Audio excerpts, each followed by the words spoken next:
हे श्वासोश्वास रेचक कुंभक केला, रेचक कुंभक.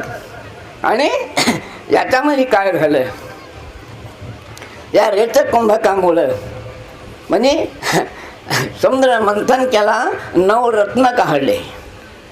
तर हे मेरू पर्वत आहे, हा मेरू पर्वत आहे, पाठीचा काना मेरुदंड आहे. आणि समुद्र मंथनमध्ये हे नाभीपाशी श्वासोश्वासना वासुकी सरपमध्ये महाराज रेचक कुंभक हे वासुकी सरप. आणि 14 रत्न काढले, याला गायत्री मंत्र म्हणले.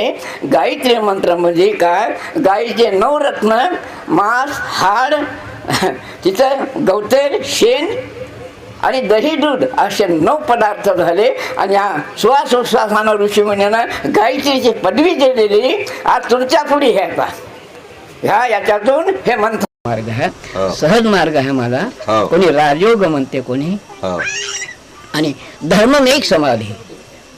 पहा, धर्ममेघ समाधी मेघाची उपमा का दिली. जर धर्ममेघ ज्या पुरुषाला समाधी असेल ते जसा मेघ पाप्याचं वावर, नरकाळा, नासक असं जी काही वस्तू पाहत नाही त्याचं काम सृष्टी वर्षाव करायचं. तसे ज्या पुरुषाला पतंग योगदर्शन मानसशास्त्र आहे त्याच्यामध्ये हा माझा साक्षी आहे की हे जे आहे असं सर्वाला कसं होते.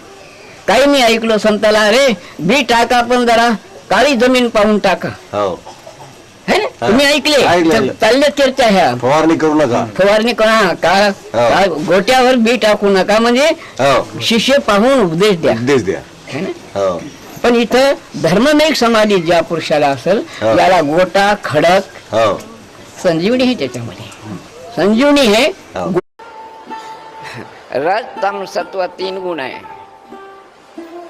सत्व म्हणजे आत्मा, विष्णू म्हणजे आत्मा, ब्रह्मा म्हणजे लिंगस्थान आणि शिव म्हणजे इथं आहे. आणि गणपती माकड हाडाशी आहे. आम्ही कोणता गणपती करायला लावलो, आधी गणनायका म्हणता तुम्ही. हे आधी गणनायका, मंगलमूर्ती एक दंत आखरीला एकावर आणलं तेच खरं आहे, मधला गणपती नाही. गणपती जगाचा पती म्हणजे आत्मा. आधीचा कसा होते, हे गणपती शंकर पार्वतीचा मुलगा आधीचा कसा होते. आणि आम्ही हेच गणपती मांडायला लागलो, करायला लागलो. आधी गणनायिका आणि 1 महिन्याला तयार करते ते करणारा कुंभार. आणि आम्ही आणालो त्याला नाव काय दिलं, आधी गणनायिका. शंकर